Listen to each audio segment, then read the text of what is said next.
Director's Reflections for May 14th of 2023. What worried Balaguer after saving his life. A few minutes after surviving the fall of his helicopter, a corpulent military chief was able to extract the frail figure of the old political leader from the Alouette's jumble of steel and throw him on his back to complete the rescue. In those hours of the night, under a stubborn drizzle, the military chief undressed his fine khaki drill president jacket, wrapped Balaguer up, covered his head and part of his back, and took him on his back to a safe place.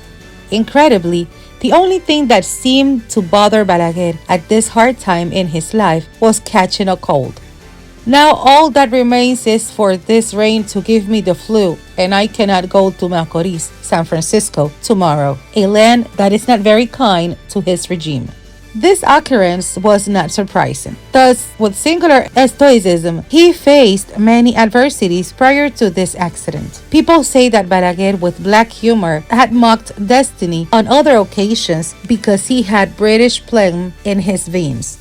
After making their way through darkness and brush, the survivors reached the Duarte Highway. Spotting a lone vehicle approaching in the distance, they stopped it and asked the driver for permission to dismount a few passengers. Except for the driver's daughter, identified as Gilberto Núñez Germán, who came from La Vega to the capital where she studied. The occupants of the vehicle were strongly impressed by the unexpected surprise of running into a dark bend in the road the most powerful man in the country and 3 senior girls as victims in need of help.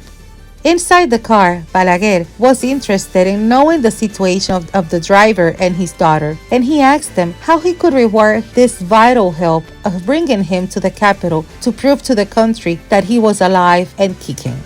Neither stupid or lazy, Don Gilberto asked him for a new house, help to change his vehicle, and a scholarship for his daughter. Sometime later, Balaguer honored him with a scholarship and the gift of a Ford Maverick of the year. But not so with the house. I've heard everything that happened from the accident to the journey back by land to the capital that night on May 10th of 1974 from the direct witnesses themselves.